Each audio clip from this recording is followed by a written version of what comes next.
Assalamualaikum warahmatullahi wabarakatuh. Selamat malam, salam sejahtera kepada para pasis, Bapak, Ibu, dan adik-adik sekalian. Dalam mempelajari Ship Construction and Stability, pertemuan yang ke-6 akan kita bicarakan tentang apa yang disebut dengan indikator 6.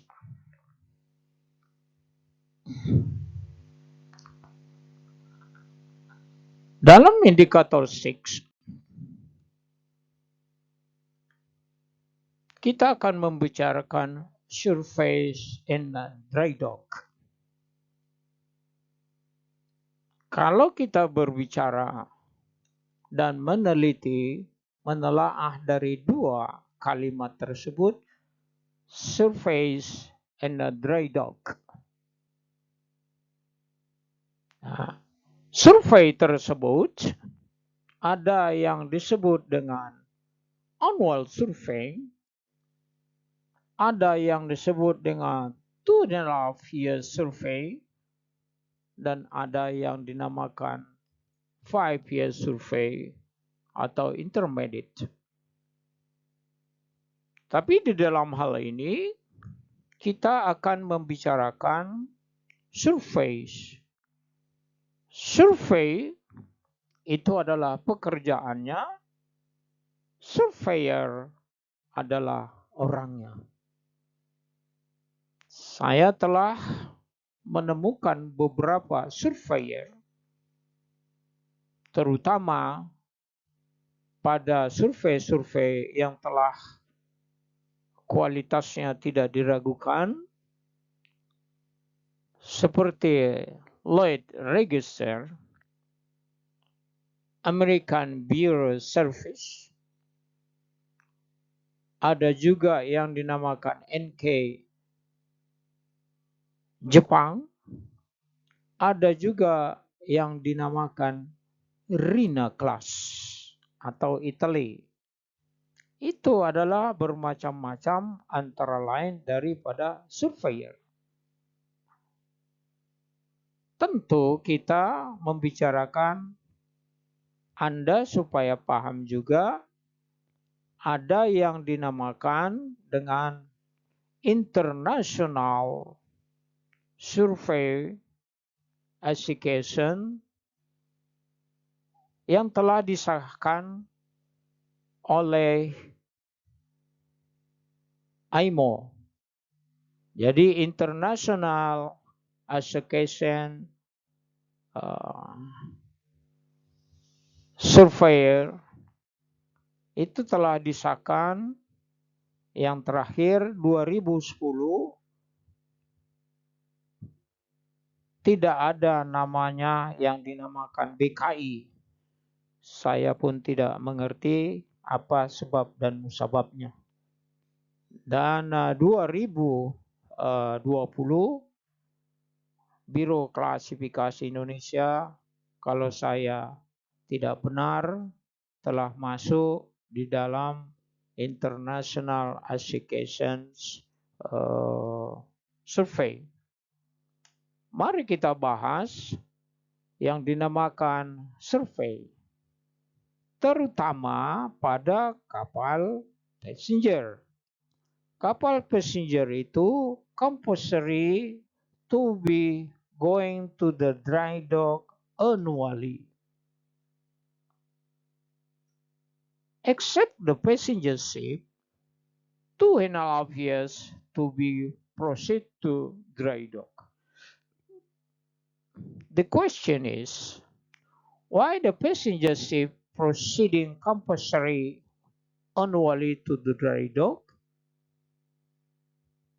Because the passenger ship carrying off the human or passengers.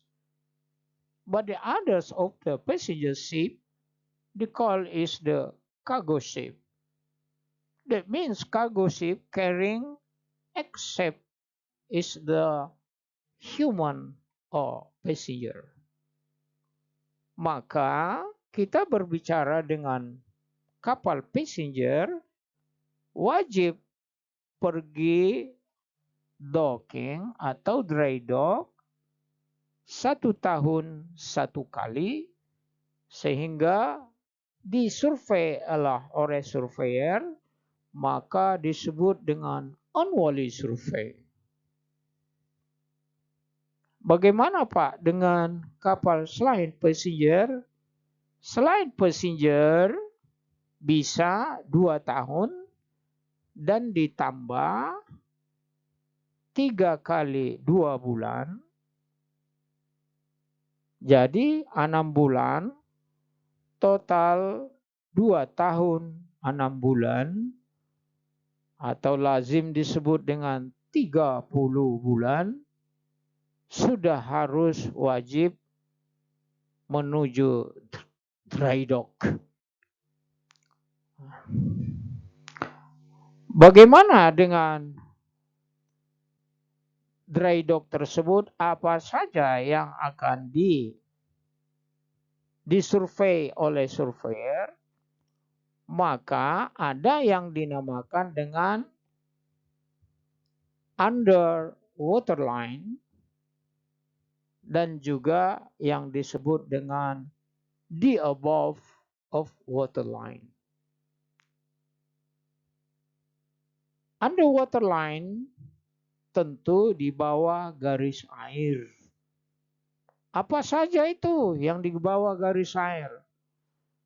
Tentu bulbous bow, ada yang dinamakan dengan bow rust, ada yang dinamakan sea chest, ada juga yang dinamakan dengan propeller, ada yang dinamakan juga dengan daun kemudi, juga ada yang dinamakan dengan zinc note. Itu adalah di bawah garis air. Tentu ada yang di atas garis air. Saya tambahkan kembali bahwa yang di bawah garis air ada juga double bottom. Harus diperiksa. Sehingga yang di atas garis air tentu adalah ulup jangkar, rantai jangkar, terus ada yang dinamakan dengan hose pipe, ada winch, ada bulwark, tentu yang di bahagian depan. Masih banyak lagi bahagian-bahagian yang akan disurvei. Bagaimana di tengah kapal? Tentu kapal passenger kamar-kamar. Kalau kapal kargo ada yang dinamakan ruang muat, ada yang dinamakan dengan cargo crane. Tentu di bahagian upstation ada juga yang dinamakan capstan. Ada juga yang dinamakan dengan roller, ada bollard, dan ada di atas situ adalah oil box. Antara lain itu terutama di kapal tanker. Jadi dalam hal ini ada untuk kapal tanker, ada yang dinamakan dengan CAS, Condition Assessment Scheme for Oil Tanker, and the Condition Assessment Program. Ada yang dinamakan dengan CAS, ada yang dinamakan CAP. Jadi istilah ini adalah familiar di kapal tanker, CAS dan CAP. Terus apa saja lagi yang diperiksa di situ? Tentu dengan yang disebut hull and masonry system. Demikianlah Untuk pertemuan yang ke-6 ini, karena waktu tidak mengizinkan, Anda dapat membaca slide yang telah saya sajikan. Anda bisa membaca dan menulis kembali di buku Anda sendiri. Apabila ada hal-hal yang tidak Anda ketahui, boleh menghubungi saya dengan WA atau email atau telepon langsung. Saya terbuka untuk menjawab pertanyaan-pertanyaan Anda.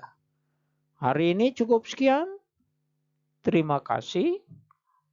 Semoga Anda dapat menerimanya dengan baik dan semoga kita bertemu minggu depan.